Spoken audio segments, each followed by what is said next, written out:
बिस्मिल्लाहिर्रहमानिर्रहीम। अस्सलाम वालेकुम नाज़रीन, मैं हूं आपका मेज़बान कामरान एजाज़। इस शो में आपके लाइव फ़ोन कॉल्स लेता हूं। अगर आपको भी इमिग्रेशन का मसला है, आप भी फ़ोन करके प्रोग्राम में हिस्सा ले सकते हैं। प्रोग्राम का नंबर आपकी स्क्रीन के नीचे आ रहा है। उम्मीद है आपको ऐसी एडवाइस दी जाएगी जो आपके लिए फ़ायदेमंद साबित होगी। नाज़रीन, कॉल्स की तरफ जाने से पहले आपको थोड़ी सी अपडेट देते जाएँ और थोड़ी सी इन्फॉर्मेशन भी शेयर करते जाएँ। काफ़ी ज़्यादा इंक्वायरीज़ आ रही हैं इस वीक मेरे पास कि हमने अप्लाई किया था ये फैमिली परमिट के लिए बिफ़ोर 31 दिसंबर 2020 और हमारी एप्लीकेशन रिफ्यूज़ हो गई थी। हमने उस डिसीजन को अपील किया और हमारी अपील मंजूर हो गई है। लेकिन अभी होम ऑफिस की तरफ से एक लेटर आया है जहां वो कह रहे हैं कि आपकी अपील मंजूर हो गई है, लेकिन हम 30 जून के बाद फैमिली परमिट्स नहीं इशू कर रहे, और क्योंकि आप कोई और रूट को सेटिस्फाई नहीं करते, हम आपको वीज़ा नहीं इशू करेंगे। काफ़ी क्लाइंट्स को ये लेटर्स आ रहे हैं और इसके ऊपर मैं थोड़ी सी रोशनी डालना चाहता था कि अगर आपको ये लेटर मिला है, आप फौरी तौर पर एक सिस्टर को कंसल्ट करें जो आपको फिर एडवाइस कर सकता है आपको नेक्स्ट स्टेप क्या लेना चाहिए, क्योंकि अभी तक होम ऑफिस ने इस पर कोई जवाब नहीं दिया। काफ़ी इदारों ने होम ऑफिस के साथ अभी रब्ता किया है और उनको ये बातचीत इस पर की है कि आप ये गलत कर रहे हैं। अभी तक कोई जवाब नहीं आया इसके ऊपर, लेकिन अगर आपको ये रिफ्यूज़ल आया है, इस तरह का डिसीजन आई है, हो सकता है कि इसको चैलेंज करना पड़े हमें जुडिशल रिव्यू में। सो इसलिए मेरी आप सबसे एडवाइस होगी जिनको ये लेटर्स मिले हैं या अभी मिलेंगे अगले चंद महीनों में, आप फौरी तौर पर एक सिस्टर को कंसल्ट कर लें जो फिर आपको एडवाइस करेगा कि इस पर आपको क्या अगला कदम उठाना चाहिए। अभी तक होम ऑफिस की तरफ से कोई गाइडेंस या कोई पॉलिसी नहीं आई, इसलिए हो सकता है जो अभी जो सूरत हाल है हमें इसको चैलेंज करना हो कोर्ट में एज अ जुडिशल रिव्यू, क्योंकि जो होम ऑफिस की जो पॉलिसी है मेरे ख्याल में बिल्कुल गलत है कि अगर आपने एप्लीकेशन सबमिट की थी डेडलाइन से पहले, फिर उनका काम है कि जो रूल्स थे उस टाइम में उसके तहत आपको वो वीज़ा इशू करें। अब वो उन्होंने ये जो रूल्स बना दिए हैं नए साल में और अब वो सबको ये पेनलाइज कर दें, ये उनकी गलती है। नाज़रीन, हमारी बातचीत चलती रहेगी, लेकिन मुझे बताया जा रहा है कि कॉल आ रहा है, तो कॉल की तरफ चलते हैं। Hello hello. Hello, you live on है। दिस कमरान। जी जी, कामरान साहब बोल रहे हैं जी, फरमाइए। Immigration problem. जी जी, बात करें, मैं सुन रहा हूँ जी। No visa. Right, visa for how can I England. help? I want the visa. Okay, so what is your issue? My issue is the government not give the visa to me. Say Okay, I go back Pakistan. okay, so how long have you been in the country? I've been here 15 years. Okay, so you've been here 15 years and you're originally from Pakistan? Yes. Can you speak Urdu? Punjabi Punjabi? बोलता हूँ। Sorry, hello? Sorry? आपको पंजाबी या उर्दू आती है? उसमें अगर आप बोल सकते हैं मेरे हाँ, साथ। पंजाबी आती है जी, अच्छा, ਤੁਹਾਨੂੰ 15 ਸਾਲ ਹੋ ਗਏ थे ਰਹਿੰਦਿਆਂ। जी। बिल्कुल। ठीक है, ਤੁਸੀਂ ਕਿਹੜੇ ਵੀਜ਼ੇ ਤੇ ਆਏ ਸੀ? सर स्टूडेंट वीजे थे ਸਟੂਡੈਂਟ ਵੀਜ਼ੇ ਤੇ 15 ਸਾਲ, ਤਕਰੀਬਨ 2015 ਵਿੱਚ ਤੁਸੀਂ ਆਏ ਹੋ और ਇੱਥੇ। ओवरस्टे हो गया सा। ओवरस्टे हो गया सा, फिर थे चोरी चोरी रहता सा ਤੇ ਹੁਣ ਅਜੇ ਵੀ ਪਕੜ ਲਿਆ ਤੁਸੀਂ ਨੇ ਚੋਰੀ ਚੋਰੀ ਰਹਿੰਦੇ ਹੋ ਨਾ ਫਿਰ। ਠੀਕ ਹੈ। ਜੀ। ਔਰ ਤੁਸੀਂ ਕੋਈ ਐਪਲੀਕੇਸ਼ਨ ਉਸ ਦੌਰਾਨ ਪਾਈ ਹੈ 15 ਸਾਲਾਂ ਦੇ ਵਿੱਚ ਜਾਂ ਨਹੀਂ? तीन वारी पाई, एक वारी शादी भी की है ते पढ़ लिया सी ने रजिस्ट्रार विच। अच्छा, शादी बहुत मुश्किल, मेरा बहुत प्रॉब्लम है, मैं वापस पाकिस्तान ना जा सकता। ਉਹ ਤਾਂ ਚਲੋ ਠੀਕ ਹੈ, ਲੇਕਿਨ ਜਿਹੜੀ ਤੁਸੀਂ ਸ਼ਾਦੀ ਕੀਤੀ ਹੈ ਉਹ ਯੂਰਪੀਅਨ ਕੁੜੀ ਦੇ ਨਾਲ ਸੀ, ਬ੍ਰਿਟਿਸ਼ ਕੁੜੀ ਦੇ ਨਾਲ ਸੀ, ਕਿਹਦੇ ਨਾਲ ਸੀ? यूरोपियन दी कुड़ी। ਅੱਛਾ, ਉਹ ਰਿਸ਼ਤਾ ਅਜੇ ਚੱਲ ਰਿਹਾ ਜਾਂ ਟੁੱਟ ਗਿਆ? ते उससे भी टूट गया, ते शेम मैरिज सी, मैं ते पैसे दे के शादी करनी। ਅੱਛਾ ਅੱਛਾ, ਠੀਕ ਹੋ ਗਿਆ, ਉਹ ਤਾਂ ਤੁਸੀਂ ਨਹੀਂ ਕਰਨੀ ਚਾਹੀਦੀ ਸੀ। ਅੱਛਾ, ਹੁਣ ਤੁਸੀਂ ਜਿਹੜੀ ਆਖਰੀ ਐਪਲੀਕੇਸ਼ਨ ਸੀ ਉਹ ਤੁਸੀਂ ਕਿਦੋਂ ਪਾਈ ਸੀ? ਮੈਨੂੰ ਤਕਰੀਬਨ ਹੋ ਗਏ ਕੋਰੋਨਾ ਤੋਂ ਪਹਿਲਾਂ ਹੀ। ਅੱਛਾ, ਉਹਦਾ ਕੋਈ ਜਵਾਬ ਆਇਆ ਜਾਂ ਕੀ ਆਇਆ? ਬਸ ਇਤਨੇ ਹੀ ਦਿਨ ਕੇ ਪੈਂਡਿੰਗ ਹੈ, ਬੈਕਲੌਗ ਹੈ ਕੋਰੋਨਾ ਦੀ ਵਜ੍ਹਾ ਤੋਂ। ਅੱਛਾ, ਠੀਕ ਹੈ। ਬੈਸਟ ਚੀਜ਼ ਇਹੀ ਹੋਏਗੀ ਕਿ ਅਗਰ ਤੁਸੀਂ ਉਸ ਐਪਲੀਕੇਸ਼ਨ ਦਾ ਜਵਾਬ ਦਾ ਵੇਟ ਕਰੋ।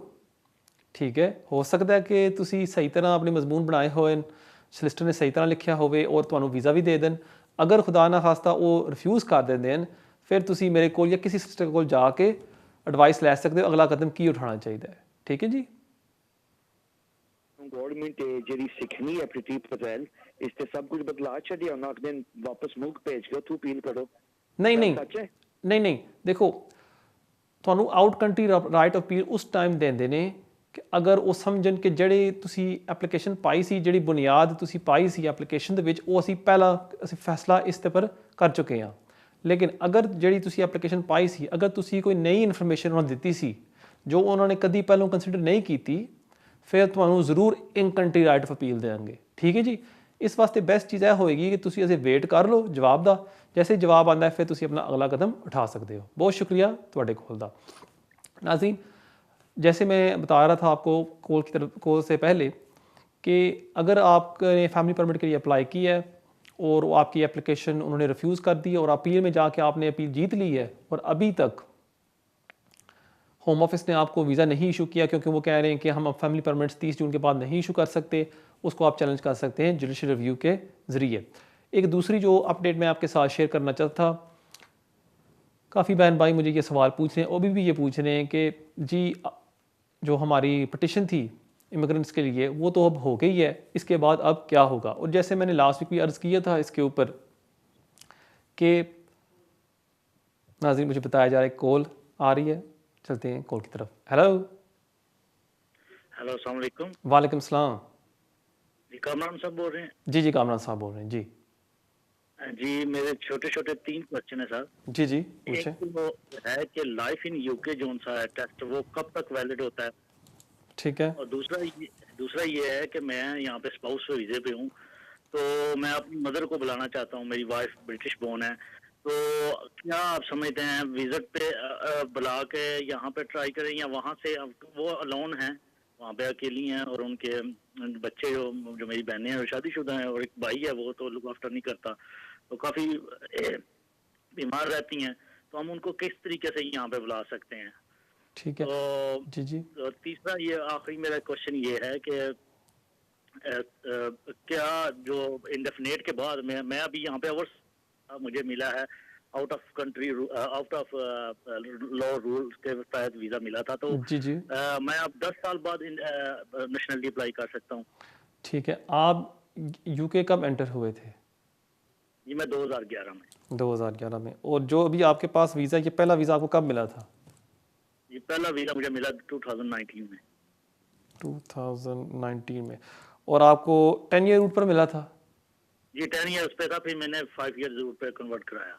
ठीक है। और 5 ईयर रूट पर आपने कब कन्वर्ट करवाया? यही उसी साल 2019 में। ठीक है। सो इसका ये मतलब हुआ कि अभी तो आप एक्सटेंशन के लिए अप्लाई करेंगे, आप इंडेफिनिट के लिए तो अप्लाई नहीं कर सकते ना? नहीं एक्सटेंशन के लिए अप्लाई करने लगा। ठीक है। फिर आपका जो सवाल था लाइफ इन द यूके का, वो आपने अभी कर लिया है? नहीं अभी मैंने किया था लेकिन फेल हो गया, लेकिन मुझे किसी ने कहा है कि वो अभी वैलिड नहीं है, वो आप अभी ना करें। ठीक है, मैं देता हूँ आपके सवाल का जवाब। बहुत शुक्रिया आपके कॉल का।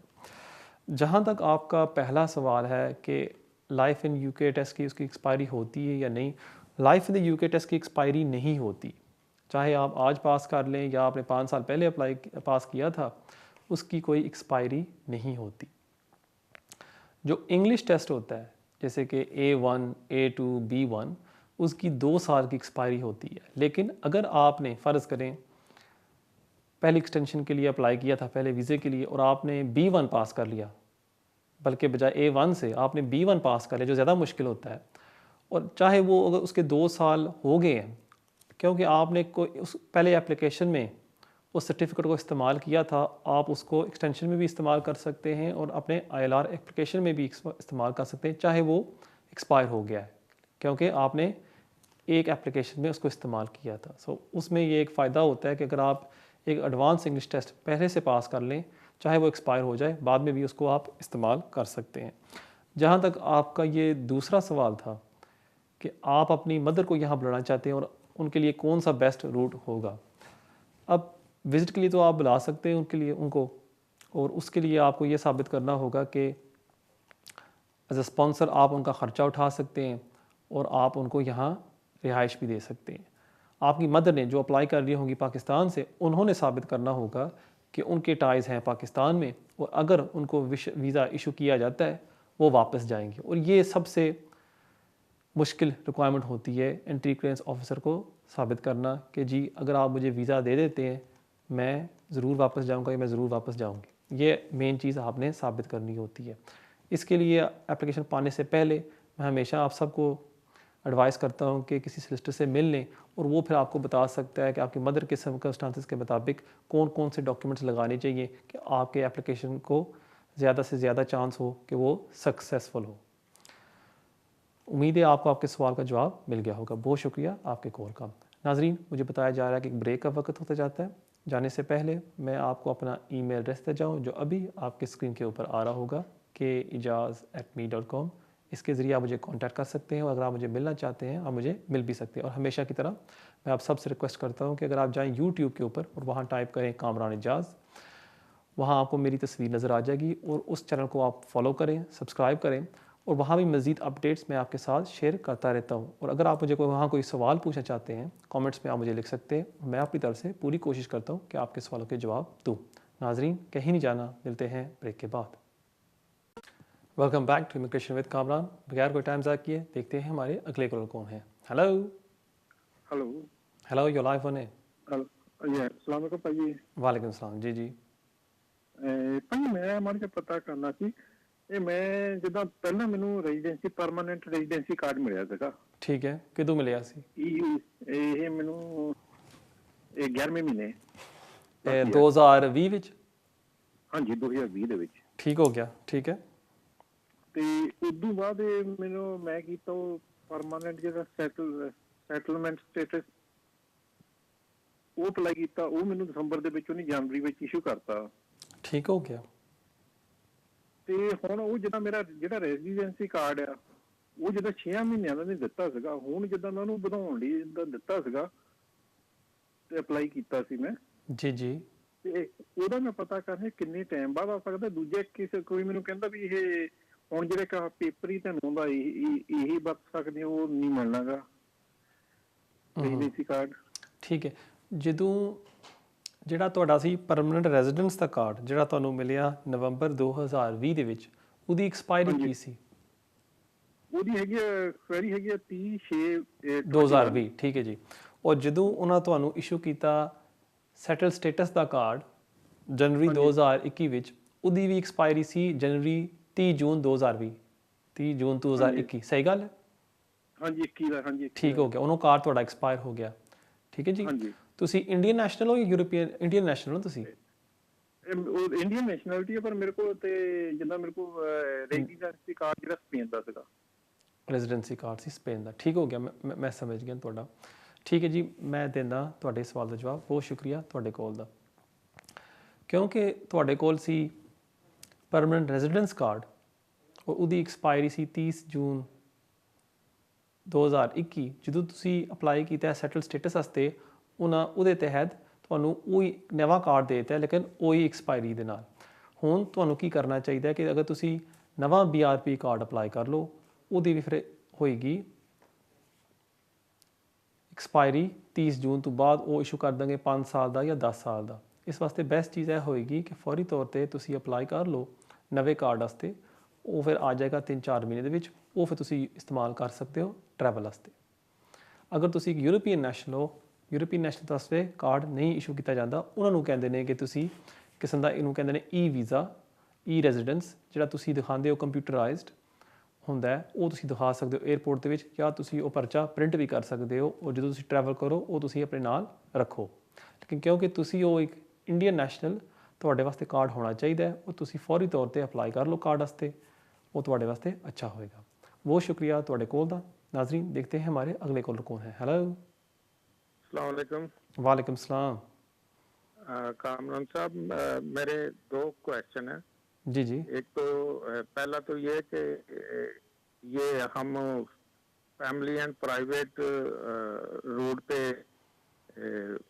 हमने एक्सटेंशन डाली हुई है। जी जी। और वो हमने डाली थी एंड ऑफ फरवरी। ठीक है। तो ये पूछना था कि ये नहीं कह रहा कि कोई कितना टाइम लग जाता है। मैं ये पूछ रहा हूँ कि आपके जो एक्सटेंशन के लिए डालते हैं तो अंदाजन आजकल कितने अरसे बाद डिसीजन आ जाते हैं। एक तो ये सवाल है। जी जी, दूसरा ठीक है। ये है कि मैंने जब ये पिटीशन डाली थी ना इलीगल इमिग्रेंट्स के हवाले से, हम्म, तो 19 तारीख को तो मैंने आपको ईमेल भी की थी कि उसमें लास्ट में जो वो फाइनल वर्ड केविन फॉस्टर ने बोले थे, इमिग्रेशन मिनिस्टर ने, कि जो family and private life route के ऊपर कुछ हम चेंजेस करेंगे और जो ब्रिटिश जो आउटसाइड बोर्न हुए हैं उनके हवाले से भी वो कुछ चेंजेस करेंगे। तो ये मैंने ईमेल में भी आपको सारा वो रेफर किया था उसकी इसका। तो काइंडली ये इस पे रोशनी डालें कि कुछ इसमें उसने जो नियर फ्यूचर बोला है कि गुड न्यूज, कोई मतलब इसमें नहीं, आप क्या समझते हैं कि ठीक पॉजिटिव चेंजेस नियर ठीक है, फ्यूचर में आएंगी? इस पे ठीक है। जरा और आपने मेरे सारे पिछले 2 वीडियोस नाज़रीन देखे को थे यूट्यूब के ऊपर, आपने देखे या नहीं देखे? मैंने लास्ट देखा था उससे पहले आपने देखा था, लेकिन मैंने मुझे काफ़ी नहीं तफसील पता में चला। 20-25 मिनट में काफ़ी उस पर बातचीत की थी एमनेस्टी के ऊपर, आपने देखा था या नहीं देखा? नहीं, मैं मिनिस्ट्री की बात नहीं कर, मैं ये बात कर रहा हूँ कि जो हमारा रूट है फैमिली एंड लाइफ रूट, उसके ऊपर केविन फॉस्टर ने कुछ ठीक है, अनाउंस किया था ठीक है, नियर मैं देता फ्यूचर हूँ में आपके कुछ सवाल का जवाब। चेंजेस या रूल्स लाएंगे हम। जी जी, मैं तो देता हूँ। इसके ऊपर रोशनी डाल दें प्लीज। ज़रूर, थैंक यू सो मच, बहुत शुक्रिया आपके कॉल का। जहाँ तक आपका पहला सवाल है कि आपने एंड ऑफ फरवरी में एक्सटेंशन की एप्लीकेशन डाली थी और मेरी एक्सपीरियंस में अब कितना टाइम लग रहा है, अब ये डिफरेंट मुख्तलिफ होता है सब के लिए। कोई एप्लीकेशंस 4-5 माह में डिसाइड हो जाते हैं, कोई 3 माह में डिसाइड हो जाते हैं और कोई 8-9 माह भी लगते हैं जिसमें वीज़ा आने में टाइम लग जाता है। एवरेज जो मेरे एक्सपीरियंस में आजकल एक एक्सटेंशन एप्लीकेशन को लग रहा है डिसाइड होने में, वो है तकरीबन 6 तो लेके 7 माह। तो इसलिए अगर आपने एप्लीकेशन सबमिट की थी फरवरी में, मार्च, अप्रैल, मई, जून, जुलाई, अगस्त सितंबर तक मेरे ख्याल में आपको जवाब आ जाना चाहिए। हो सकता है उससे पहले भी आ जाए, लेकिन जो एवरेज है आजकल वो है 6 to 7 मंथ्स। इसलिए आपको परेशान होने की ज़रूरत नहीं है, बस वेट करें और इंशाल्लाह मुझे पूरी उम्मीद है कि होम ऑफिस आपको वीज़ा इशू कर देगी। जहाँ तक आपका ये दूसरा सवाल है कि आपने मुझे एक ईमेल भेजी थी और आपको जवाब नहीं मिला, उसके लिए मैं माज़रत चाहता हूँ। बेशुमार ईमेल्स मेरे पास आते हैं एवरी डे और कभी कभी मुझसे मिस भी हो जाते हैं। मैं आप सबसे यही एडवाइस करता हूँ कि अगर आप मुझे मिलना चाहते हैं, बेस्ट चीज़ यही होगी कि अगर आप ऑफिस आ जाएँ और वहाँ हमारी बातचीत हो सकती है। लेकिन जहाँ तक आपका ये सवाल है कि केविन फॉस्टर ने एंड में कहा था कि कोई गुड न्यूज़ आने वाली है, और इस पर अगर मैं थोड़ी सी रोशनी डाल दूँ, जो केविन फॉस्टर थे वो हैं कंजर्वेटिव एमपी और उन्होंने अपोज़ किया था एमनेस्टी को। पहली बात तो ये मैं क्लियर करता जाऊँ आप सब के लिए। लेकिन उन्होंने इस डिबेट को चेयर किया था, मतलब कि वो इजाज़त देते थे एमपीज़ को, जी आप बोलें आप बोलें। और स्टार्ट में भी उन्होंने इंट्रोडक्शन की थी, एंड में भी उन्होंने समराइज़ किया था। वो थे केविन फॉस्टर। और थोड़ी सी मिसअंडरस्टैंडिंग हो गई है लोगों को, सोलिसिटर्स को भी जो आखिरी स्टेटमेंट उसने की थी। उसने ये कहा था एंड में आके कि जी आज एक बहुत अच्छा ये डिबेट हुआ है, उम्मीद है इमिग्रेंट्स को इससे खुशी होगी कि हमने उनकी आवाज़ उठाई है यहाँ पार्लियामेंट में बैठ के, और अगर आज कोई बिल पास होता पार्लियामेंट में, हमें उम्मीद है कि जो अपोजिशन है वो इस बिल को सपोर्ट करती और इसकी सेकंड रीडिंग होती और इसके ऊपर हम दोबारा बातचीत करते और फिर हम इस बिल को पास करते। अब उसने जब ये स्टेटमेंट कही है, वो एक मिसाल दे रहा है कि अगर 2-3 साल बाद, फ़र्ज़ करें 5 साल बाद या 10 साल बाद, जब भी कोई बिल पास होता है, इस पर फिर तफसील में बातचीत होगी। क्योंकि शायद आपको याद होगा कि जब ये एमनेस्टी की पिटिशन शुरू हुई थी, उस पिटिशन की डिमांड्स क्या थी? वो थी कि सब लोगों को एमनेस्टी दी जाए। और जब ये डिबेट हुई है पार्लियामेंट में, सब एमपीज़ ने ये एक्सेप्ट किया है कि ये तो नहीं हो सकता कि हम सब लोगों को तो एमनेस्टी नहीं दे सकते, क्योंकि अगर कोई बंदा फ़र्ज़ करें कल आया है यहाँ यूके में एंटर होके, वो एमनेस्टी के लिए अप्लाई कर सकता है और वो गलत होगा।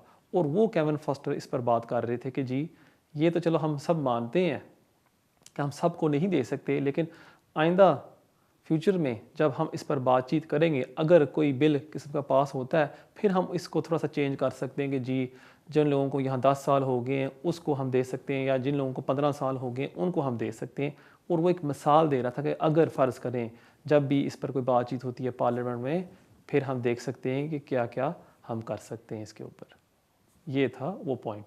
जहाँ तक नेशनैलिटी के लिए उसने कोई बात की थी कि कोई फ़ीस कम की जाएगी या एप्लीकेशंस के ऊपर, उस पर तो उसने कोई ऐसी बातचीत नहीं की। लेकिन जैसे ही कोई अपडेट आती है नेशनलिटी एप्लीकेशंस के ऊपर या होम ऑफिस फ़ीस एप्लीकेशंस के ऊपर, मैं ज़रूर आपके साथ शेयर करूँगा। बहुत शुक्रिया आपके कॉल का, और देखते हैं हमारे अगले कॉलर कौन है। Hello. Hello, hi sir. My mom, she's in India and she visited UK like 3 times on visitor visa. And so what is the next step I should do? I need to apply for like 5-year visa, like a visit visa, or can I apply for permanent stay? Okay. And has her visa expired? No, she got still visa until I think September. It was 2-year visa. Okay. Okay, I understand. Thank you very much for your call. The best thing will be if your mother is visiting the UK frequently, and given that now she's built up an immigration history, you could apply for a 5-year multiple visa, which would allow her to come regularly within those 5 years. Alluding to your second question, whereby you've asked, could you potentially apply for indefinite leave to remain for your mother? That's out of the equation. Because if your mother arrives in the UK, she cannot apply for indefinite leave to remain, because the purpose of her visit to the UK is merely to visit. Now, she could apply for as an adult dependent relative from outside the UK. However, she would have to show that she is dependent, for example, on yourself, or that she has care needs that cannot be adequately met wherever she's living, whether that be in India or Pakistan. The problem that I envisage there is if your mother's application is refused, which is quite likely given the high threshold that one has to satisfy for an adult dependent relative application, any potential visit visa applications that she makes in the future are likely to be refused, because the entry clearance officer, his stance will be, previously you applied for indefinite leave to remain as an adult dependent relative, your intention was to stay permanently in the UK, we therefore do not believe that if we grant you a visit visa, you will not return back to your home country. So it's the old cliche that I always allude to, why fix something that's not been broken? If she's coming and going on a visit visa, the best route for her would be to stay on that. So before making any decision on what application to submit, I would strongly advise you to see your solicitor, who can then discuss with you in depth what the best options are for your mother. Thank you very much for your call. नाज़रीन, देखते हैं हमारे अगले collar कौन है। Hello. वालेकुम सलाम। जी कमल भाई ना सी 10 अप्रैल ਨੂੰ ਫਿਗਰਸ ਦਿੱਤੇ ਨਾ 7 ਈਅਰ ਬੇਸ ਦੇ ਉੱਤੇ ਨਾ। ਹਾਂਜੀ। ਤੇ ਸਰ ਜੀ ਜ਼ਿਆਦਾ ਕੋਈ ਰਿਪਲਾਈ ਨਹੀਂ ਉਹਨਾਂ ਦਾ ਆ ਰਿਹਾ। ਮੈਂ ਐਮਪੀ ਨੂੰ ਈਮੇਲ ਕੀਤੀ, ਐਮਪੀ ਨੇ ਵੀ ਮੈਨੂੰ ਕਿਹਾ ਕਿ 21 ਵਰਕਿੰਗ ਡੇਜ਼ ਦੇ ਵਿੱਚ ਜਿਹੜਾ ਤੁਹਾਨੂੰ ਅਸੀਂ ਰਿਪਲਾਈ ਕਰਾਂਗੇ। ਠੀਕ ਹੈ। ਇਹ ਪੁੱਛਣਾ ਕਿ ਉਹ ਕਿੰਨਾ ਕੁ ਟਾਈਮ ਲਾ ਰਹੇ ਨੇ, ਮਤਲਬ ਤਕਰੀਬਨ 4 ਮਹੀਨੇ ਹੋਣ ਲੱਗੇ ਨੇ ਫਿੰਗਰਸ ਕੀਤੇ ਨੇ। ਤੁਸੀਂ ਨਾਰਮਲ ਟਰੈਕ ਤੇ ਕੀਤਾ ਸੀ ਜਾਂ ਵਿੰਡੋ ਸਰਵਿਸ ਕੀਤੀ ਸੀ? ਵਿੰਡੋ ਨਹੀਂ, ਮੈਨੂੰ ਨਹੀਂ ਪਤਾ ਇਹਨੂੰ ਕੀ। ਤੁਸੀਂ ਉਹ ਜਿਹੜੀ ਨੈਕਸਟ ਡੇ ਹੁੰਦੀ ਹੈ, ਜਿਹੜਾ 800 ਪਾਉਂਡ ਐਕਸਟਰਾ ਫੀ ਬੰਦਾ ਦਿੰਦਾ, ਉਹ ਤੁਸੀਂ ਕੀਤਾ ਸੀ ਐਪਲੀਕੇਸ਼ਨ ਜਾਂ ਤੁਸੀਂ? ਉਹ ਨਹੀਂ ਕੀਤਾ, ਨॉर्मली ਕੀਤਾ ਸੀ। ठीक हो गया, मैं देना थोड़े सवाल का जवाब। बहुत शुक्रिया थोड़े कॉल का। देखें, जैसे मैंने पहले भी अर्ज़ किया था कि होम ऑफिस की पॉलिसी है कि हम 6 माह के अंदर एप्लीकेशन को कंसिडर करते हैं। अभी आपने एप्लीकेशन सबमिट की है अप्रैल में, अप्रैल, मई, जून, जुलाई, अगस्त अभी आया नहीं है। इसका मतलब कि तकरीबन 3 माह हो गए हैं। मेरी आपसे ये गुजारिश होगी कि अभी आप 3 माह और वेट कर लें, और मुझे पूरी उम्मीद है कि आपको वीज़ा इशू कर देंगे। अगर आप एमपी के पास जाएंगे, होम ऑफिस की तरफ से वही जवाब आएगा कि जी हम एप्लीकेशन को कंसिडर कर रहे हैं, 6 माह की टाइम लिमिट हमारी पूरी नहीं हुई, लेकिन हम जितना जल्दी हो सके हम उस एप्लीकेशन को कंसिडर करेंगे, और उसमें आपको कोई फ़ायदा नहीं होगा। तो इसलिए बेस्ट चीज़ यही होगी मेरे ख्याल में कि आप वेट करें 3 माह और उसके दौरान आपको वो वीज़ा इशू कर देंगे। बहुत शुक्रिया आपके सवाल का, और देखते हैं हमारे अगले कॉलर कौन है। हेलो। अस्सलाम वालेकुम। वालेकुम सलाम। जी पूछना ये है कि मेरी वाइफ के पास 10 ईयर का EU settlement indefinite leave to remain है। ठीक है। तो ये पाकिस्तान कितना टाइम के लिए रह सकते हैं? 6 मंथ है या इससे ज़्यादा भी रह सकते हैं? आपका स्टेटस क्या है? मैं ईयू नेशनल हूँ और मेरे पास भी इंडेफिनिट लीव टू रिमेन। ठीक है। आपने ब्रिटिश नेशनलिटी के लिए अभी अप्लाई किया या नहीं किया? जी नहीं, अभी मुझे नेक्स्ट मंथ में जो है ना ड्यू है। आपकी नेशनलिटी ड्यू है, ठीक है। और जो आपकी अ, वाइफ हैं, जी जी उनका फ्यूचर में इरादा है कि वो नेशनलिटी के लिए अप्लाई करेंगी, या वो आपने क्या प्लान किया? जी हाँ है, ऑलरेडी ये भी प्लान है, लेकिन अभी इसके 6 या 7 मंथ अभी लेस हैं 1 ईयर ठीक है, 1 ईयर होने में। और जी वो इंग्लिश टेस्ट पास कर लेंगी, या उसका भी आपने क्या सोचा है? जी हाँ, इंशाल्लाह हो जाएगा इंशाल्लाह। ठीक है, मैं देता हूँ आपके सवाल का जवाब। बहुत शुक्रिया आपके कॉल का। नाज़रीन, मुझे बताया जा रहा है कि एक ब्रेक का वक्त हो जाता है, तो इस सवाल का जवाब मैं दूंगा ब्रेक के बाद। जाने से पहले मैं आपको अपना ईमेल एड्रेस बता जाऊँ, जो अभी आपके स्क्रीन के ऊपर आ रहा होगा, kejaz@me.com। इसके ज़रिए आप मुझे कांटेक्ट कर सकते हैं, और अगर आप मुझे मिलना चाहते हैं, आप मुझे मिल भी सकते हैं। मिलते हैं ब्रेक के बाद। नाज़रीन, welcome back to immigration with Kamran. Break से पहले एक सवाल पूछा गया था मुझसे कि जो इनकी जो वाइफ हैं, कॉलर की वाइफ, उनके पास हैं इंडेफिनिट लीव टू रिमेन, और वो कितना टाइम यूके के बाहर गुजार सकती हैं। अब यहाँ अगर आपके पास ILR है, सेटल स्टेटस, आप 5 साल यूके से बाहर गुजार सकते हैं। 5 साल यूके के बाहर आप गुजार सकते हैं और आपको कोई प्रॉब्लम नहीं होगी। लेकिन आपने मुझे बताया है कि तकरीबन 6 माह बाद आप सोच रहे हैं कि आपकी वाइफ अप्लाई करेंगी नेशनलिटी के लिए, और उसको मद्देनज़र रखते हुए मेरी आपसे ये एडवाइस होगी कि आप मेक श्योर करें कि आपकी वाइफ 90 डेज से बाहर यूके से नहीं गुजारती, क्योंकि जब आपकी वाइफ अप्लाई करेंगी नेशनलिटी के लिए, वो देखेंगे उसके पिछले 5 साल का रिकॉर्ड और उसने कितना टाइम यूके से बाहर गुजारा था, और वो आपने मेक श्योर करना है कि 450 डेज़ यूके से बाहर आपकी वाइफ ने नहीं गुजारे। अगर कोई भी साल में अगर टोटल आपकी वाइफ ने 450 से ज़्यादा डेज़ गुजारे हैं, फिर उसकी नेशनलिटी एप्लीकेशन को वो रिफ्यूज़ कर देंगे। और दूसरी बात, जब आपकी वाइफ अप्लाई करेगी नेशनलिटी के लिए, जो जिस दिन वो अप्लाई करेंगी उससे 12 मंथ पहले, 1 साल पहले, वो चेक करेंगे कि आपकी वाइफ ने 90 डेज से ज़्यादा यूके के बाहर नहीं गुजारे। सो ये 2 रिक्वायरमेंट्स होती हैं रेजिडेंसी की, जो आपने इस्टेब्लिश करनी होती है। सो इसलिए ये प्लीज़ आप इसका ख्याल रखें जब आपकी वाइफ अप्लाई करेंगी। लेकिन अगर आपकी वाइफ की कोई इंटेंशन नहीं है कि वो नेशनलिटी के लिए अप्लाई नहीं करेगी, और वैसे ही वो रहना चाहती है अपने सेटल स्टेटस के ऊपर, फिर 5 साल आप यूके के बाहर गुजार सकते हैं, उसमें आपको कोई प्रॉब्लम नहीं होती। और अगर आप 1 साल फॉर एग्ज़ाम्पल 8-9 माह भी यूके के बाहर गुजारते हैं, वापस आ जाते हैं यूके में, उसमें भी आपको कोई प्रॉब्लम नहीं होती। लेकिन जब आप नेशनलिटी के लिए अप्लाई करेंगे, फिर आपने अपने रेजिडेंसी रिक्वायरमेंट को फुलफ़िल करना होता है। बहुत शुक्रिया आपके सवाल का, और देखते हैं हमारे अगले कॉलर कौन है। हेलो। हेलो, अस्सलाम वालेकुम। वालेकुम सलाम। मेरी दोस्त का सवाल है नेशनलाइजेशन एप्लीकेशन के मतलब। एक तो सवाल है कि लाइफ इन दी यूके मैंने 2009 में किया था, क्या वो स्टिल वैलिड होगा? और दूसरा क्वेश्चन जो है, मुझे एक फाइन हुआ था DVLA से 2019 सितंबर में। वो गाड़ी मेरी गराज में थी, तो उनके DVLA के सिस्टम में आया कि अनइंश्योर्ड है। उन्होंने कांटेक्ट करने की कोशिश की, सम रीजन वो नहीं हुआ, लेकिन वो लास्ट फाइनल नोटिस आया, उन्होंने कहा कि कोर्ट में लेके जा रहे हैं, लेकिन कोर्ट से जाने से पहले ही उन्होंने विड्रॉ कर लिया। मैंने 100 पाउंड फीस दे दी थी। क्या ये नेशनलाइजेशन की एप्लीकेशन में जब मैं सबमिट करूंगा, ये मेंशन करना लाजमी है कि ये जस्ट फाइन होता है, ये मेंशन करना लाजमी नहीं होता? ठीक है, सॉरी, और आपका पहला सवाल क्या था? मैं भूल गया।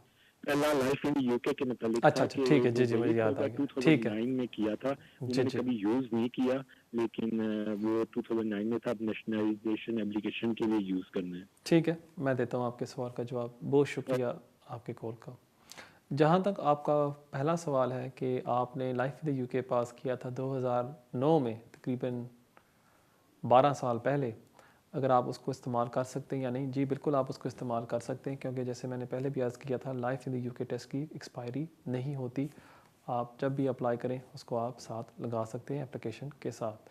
जहाँ तक आपका दूसरा सवाल था कि आपको एक फ़ाइन मिला था DVLA की तरफ से, और अगर आप अप्लाई करेंगे नेशनलिटी के लिए आपको अफेक्ट कर सकता है या नहीं।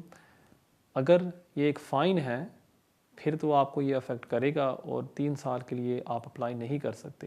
लेकिन अगर ये है एक फ़िक्स्ड पेनल्टी नोटिस, फिर आपको इसमें प्रॉब्लम नहीं होगी और आपको वो ग्रांट कर देंगे नेशनलिटी। जहाँ तक आपका दूसरा सवाल था कि अगर आपको डिक्लेयर करना चाहिए या नहीं, बिल्कुल आपको डिक्लेयर करना चाहिए, लेकिन कोई भी कदम उठाने से पहले प्लीज़ मेरी आपसे गुजारिश होगी कि एक सॉलिसिटर से मिल लें जो आपको बता सकता है कि इसमें कोई प्रॉब्लम होगी या नहीं, और सही तरह आपके ग्राउंड बना सके। ये ना हो कि आपकी एप्लीकेशन को वो रिफ्यूज़ करते हैं, क्योंकि जब नेशनलिटी की एप्लीकेशन वो रिफ्यूज़ करते हैं वो आपके पैसे रिफ़ंड नहीं करते। सो इसलिए प्लीज़ मैं आपसे रिक्वेस्ट करता हूँ कि एक सॉलिसिटर से फौरी तौर से मिल लें। बहुत शुक्रिया आपके सवाल का, और देखते हैं हमारे अगले कॉलर कौन है। हेलो। जी अस्सलाम वालेकुम। वालेकुम सलाम।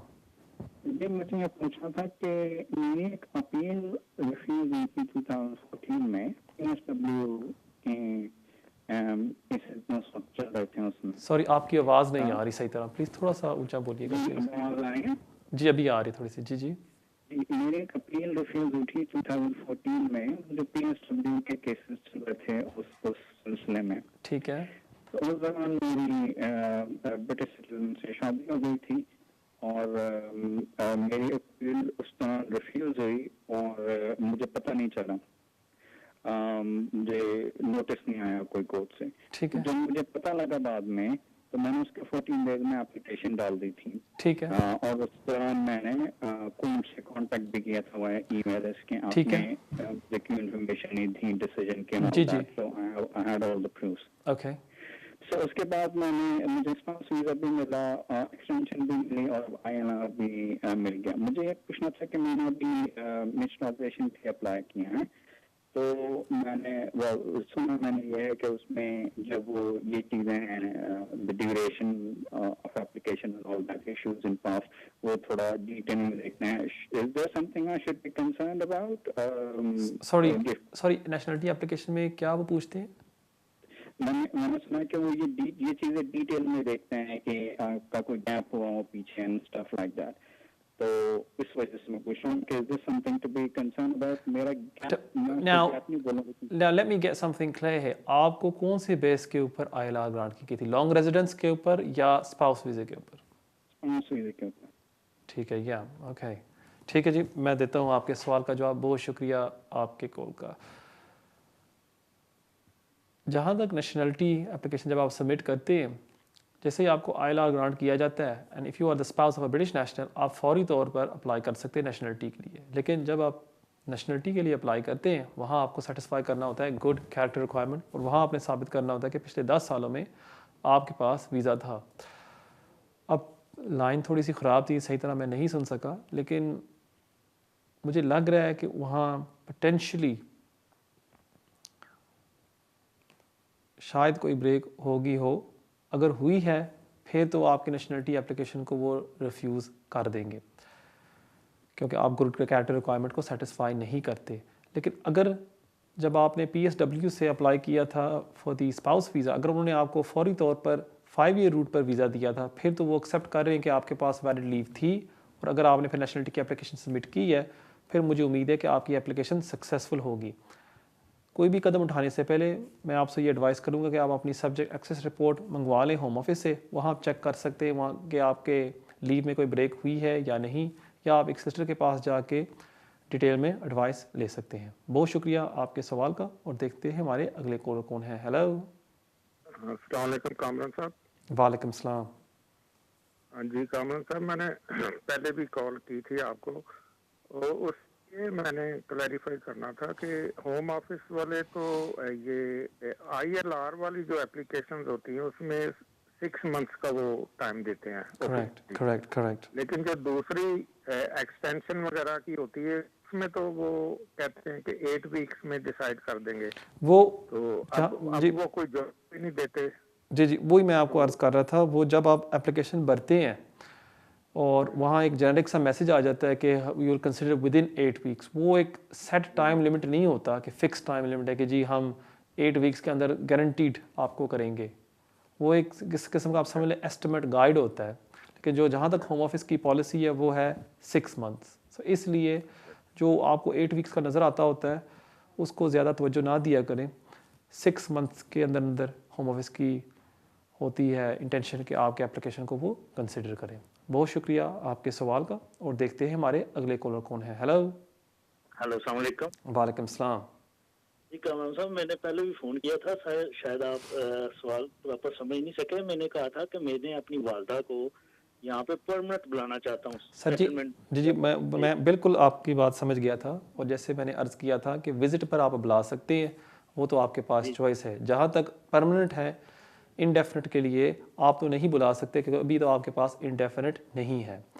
अगर आप बुलाना चाहते हैं, सॉरी, अगर आप उनको बुलाना चाहते हैं इंडेफिनिट लीव टू रिमेन के लिए, आपको साबित करना होगा उनको देखभाल की ज़रूरत है, यहाँ वहाँ कोई बंदा देखभाल के लिए नहीं है, और उनके पास कोई ऐसी सीरियस कंडीशंस हैं कि उनको लाजमन आपकी ज़रूरत है यहाँ देखभाल के लिए। अब अगर आप कहते हैं कि जी उनके पास डायबिटीज़ है, कोलेस्ट्रॉल है, ब्लड प्रेशर है, वो होम ऑफिस एक्सेप्ट नहीं करेगी, ना कोई इमिग्रेशन जज उसको एक्सेप्ट करेगा। कोई सीरियस मेडिकल कंडीशन होनी चाहिए उनके पास, उस बेस के ऊपर या तो वहाँ पाकिस्तान में है नहीं उनका कोई देखभाल करने के लिए, या वो अफोर्ड नहीं कर सकती प्राइवेट केयर ट्रीटमेंट। इन दोनों में से एक चीज़ आपने साबित करनी होगी। अब अगर उनके पास एक सीरियस मेडिकल कंडीशन है भी, होम ऑफिस की ऑब्जेक्शन या आर्ग्यूमेंट ये होगी कि पहले उनकी देखभाल कौन कर रहा था, अब वो कैरी ऑन क्यों नहीं हो सकता। तो इसलिए मेरी आपसे एडवाइस होगी, ये एप्लीकेशन सबमिट करने से पहले आप एक सॉलिसिटर से मिल लें जो आपको बता सके इसके मेरिट्स क्या हैं, क्योंकि जब आप इंडेफिनिट लीव टू रिमेन की एप्लीकेशन सबमिट करते हैं तकरीबन आपके 3-3.5 हज़ार पाउंड लग जाते हैं, और अगर एप्लीकेशन रिफ्यूज़ हो जाती है फिर आपने अपील में जाना होता है, और उसमें भी काफ़ी खासा आपका खर्चा लग जाता है। तो इसलिए कोई भी कदम उठाने से पहले एक सॉलिसिटर से ज़रूर मिल लें। Thank you so much for your call. और नाज़रीन, देखते हैं हमारे अगले कॉलर कौन है। हेलो। अस्सलाम वालेकुम। वालेकुम सलाम। कमरान साहब, हमारे कोई फैमिली फ्रेंड है पाकिस्तान में, जी जी, तो उनकी मिसेस को हम विजिट पे बुलाना चाहते हैं, तो उनके लिए क्या पेपर रिक्वायरमेंट होगी पेपरों की? ठीक है। फैमिली फ्रेंड्स हैं आपके? जी जी, ठीक है, मैं देता हूँ आपके सवाल का जवाब। बहुत शुक्रिया आपकी कॉल का। अगर आप अपने फ्रेंड्स को स्पॉन्सर करना चाहते हैं, मेनली आपने ये साबित करना होगा कि आप उनका ख़र्चा उठा सकते हैं, आपके पास पैसे हैं कि आप उनका ख़र्चा उठा सकते हैं, और दूसरा कि आप अगर उनको रिहाइश दे रहे हैं, आपके पास जगह है कि आप उनको रिहाइश दे सकते हैं। और जैसे मैंने शो के स्टार्ट में भी अर्ज़ किया था कि अगर आपके फ्रेंड अप्लाई कर रहे हैं पाकिस्तान से, उन्होंने साबित करना होगा कि अगर उनको वीज़ा दिया जाता है कि वो वापस जाएंगे टू इंडिया या पाकिस्तान या बांग्लादेश, जहाँ भी वो रहते हैं, कि वो अपने होम कंट्री वापस जाएंगे। सो उसलिए वहाँ वो उनको प्रूफ लगाना होगा कि उनके पास कौन से टाइज़ हैं अपनी होम कंट्री में। फॉर एग्जांपल अगर वो काम कर रहे हैं या अगर उनके पास कोई ज़मीन है, सब ये चीज़ें उनको साबित करनी होगी, फिर ही जाके एंटी टेररिस्ट ऑफिसर अगर वो मुतमिन हो जाता है वो वीज़ा इशू करेगा। बहुत शुक्रिया आपके सवाल का, और देखते हैं हमारे अगले कॉलर कौन है। Hello. Hello. Hello, you're live on air. Hello. Hello, you're live on air. Oh yeah. My question was a little bit tricky. I wanted to permanently go out of UK and work in UK via online system. I'm a British citizen. Right. Am I allowed to do so? Right. So when you say you want to permanently go out the UK and work, which country are we talking about here? I'm talking about India. India. So you want to go there permanently and work in India, correct? No, I want to work in UK for a UK employer. I'll be paying taxes in UK. I'll be paying national insurance in UK. Right. But I'll be residing in India, Yeah. and I'll work online. That's fine. That's not a problem. I mean, I'm not an employment lawyer, but I don't see any objection to that. I mean, provided you're employed by the company that's registered, domiciled in the UK, they're paying your PAYE, and you're working as a freelancer, for instance, or you're not required to attend the office and you're allowed to work remotely, whether that be in London, in the UK, or India, That should not be a problem. I don't see any problem with that. That's entirely your choice, wherever you choose to work.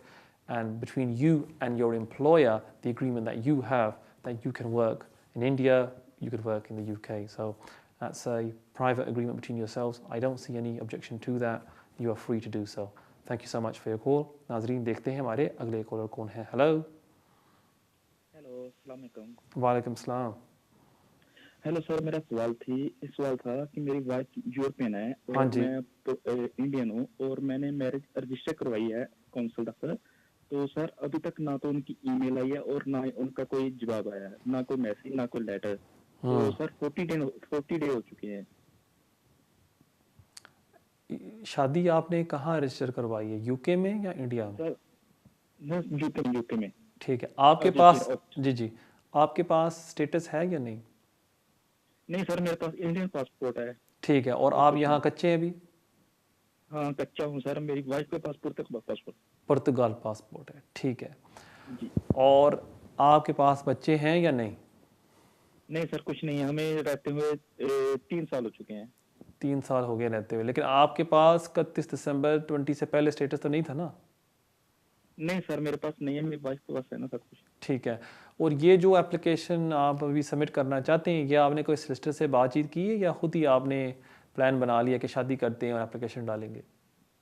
नहीं sir, मैंने शादी की पहले application डाली थी. तो पहले sir मेरा लिविंग रिलेशन में केस डाला हुआ था, वो रिफ्यूज हो गया ना. ठीक है. मैं देता हूँ आपके मैंने सवाल का जवाब. बहुत शुक्रिया आपकी कॉल का. होम ऑफिस के पास होते हैं 70 डेज़. 70 डेज़ के अंदर अगर वो आपको इंटरव्यू के लिए बुलाना चाहते हैं वो आप बुला सकते हैं. अगर 70 डेज़ में वो नहीं बुलाना चाहते और वो मुतमिन है, फिर आपको वो लेटर लिख देंगे कि जी आप शादी कर सकते हैं. सो अभी 40 दिन हो गए, 30 दिन आपने और वेट करना होगा और उसके दौरान आपको फिर वो लेटर लिख देंगे कि प्लीज़ आप शादी कर सकते हैं. मुझे एक प्रॉब्लम यहाँ नज़र आ रही है, क्योंकि आप शादी बेस पर एप्लीकेशन डालना चाहते हैं, लेकिन क्योंकि अब जो भी एप्लीकेशन यूरोपियन के साथ आप डालते हैं वो आती है इमिग्रेशन रूल्स के ऊपर, और वहाँ आपको साबित करना होगा इनसरमाउंटेबल ऑब्स्टिकल्स. अगर आप नहीं वो साबित कर सकते, आपकी एप्लीकेशन को रिफ्यूज़ कर देंगे और वो कहेंगे कि जी आप वापस जाएं टू योर होम कंट्री. इसलिए मेरी आपसे एडवाइस होगी, अब ये तो आप वेट कर रहे हैं होम ऑफिस की तरफ से शादी की इजाज़त के लिए, लेकिन आप फौरी तौर एक सोलिसिटर से मिल लें.